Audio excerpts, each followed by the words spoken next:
What is going on, everybody? It's me, Azizz, and in today's video we're going to be talking about the fastest way to pay off your Canadian student loans.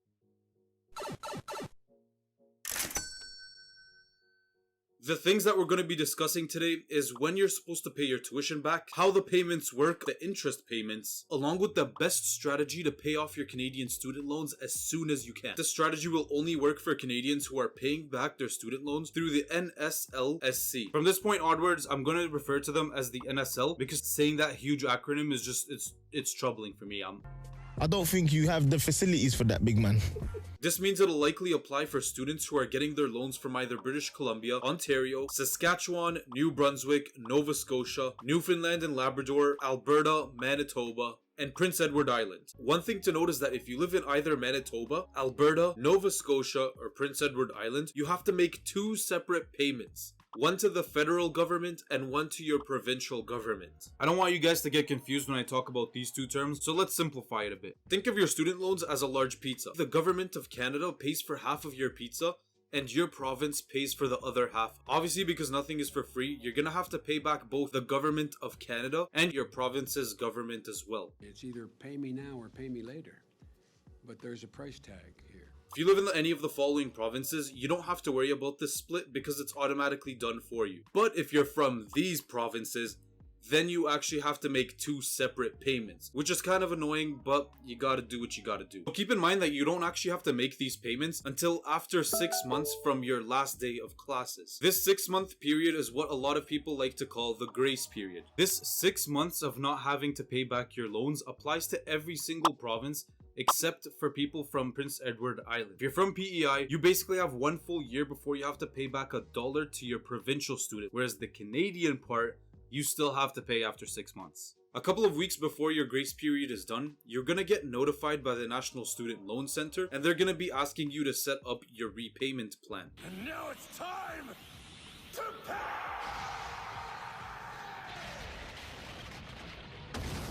This is basically when they'll ask you how much you're willing to pay on a monthly basis. Once you've decided on a specific payment, the National Student Loan Center is going to be withdrawing that amount from your bank account. Now, one of the biggest misconceptions is that during this grace period, you're not being charged interest. Now, we know how much of a good feeling it is to be sitting down in your last class thinking, you know what, it's finally about time. This is the last class until I have to graduate. We've all been there and it's a great feeling. But as soon as you end up leaving that classroom, you are getting charged interest on your student loans. Now, this is true for some of the provinces, but when it comes down to the loans that you got from the Canadian government itself, they will charge you interest as soon as you leave that class. If you're from any of these provinces, they actually don't charge you interest on the provincial part of your loan. Yeah! But keep in mind, for every single Canadian loan, you are charged interest for that 6-month grace period. Oh man!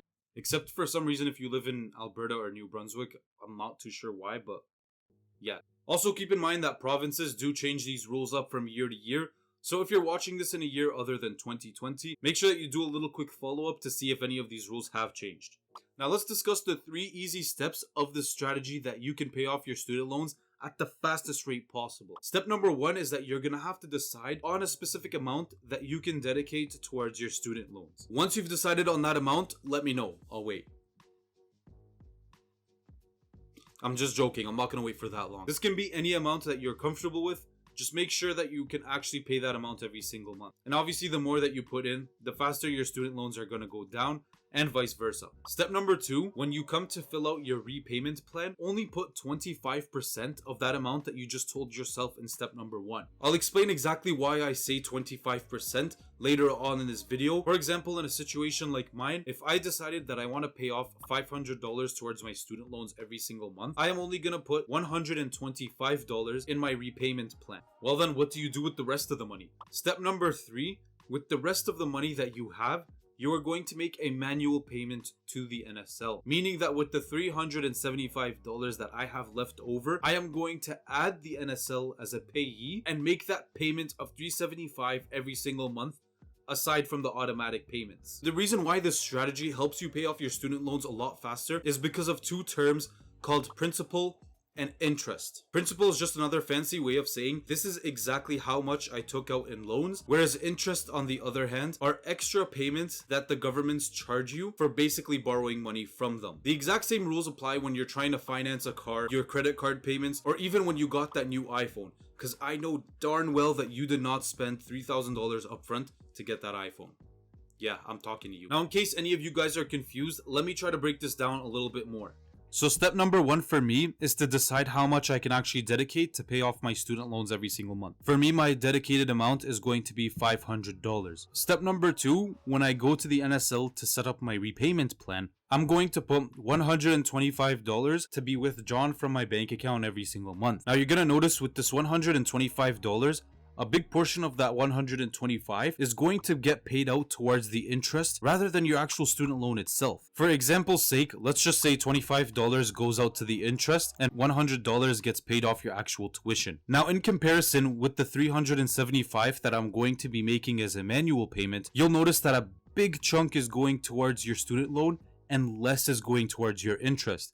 In this example, $10 would be getting paid off towards your interest and $365 would be paid off towards your actual student loan. So the entire point of this strategy is to pay less in interest and to pay more off your actual tuition itself, which then causes a domino effect to pay off your student loans much faster. There's only one disadvantage that comes along with this strategy, and that is you cannot claim as much interest as you could if you were to just go with the regular repayments method. But if you want me to be completely honest, student loans are a pretty big amount and there are a lot of other ways that you can actually be tax efficient. Student loans are something that can haunt people for literally 5 to 20 years. You want to make sure that you get these student loans out of the way as soon as possible. That's pretty much it. I want to hear what you guys think about this strategy and if you're going to implement it or not. If you guys have any questions, you know the drill. Leave me a comment in the comment section down below. Thank you guys for watching. This is me, Azizz, signing out. Peace.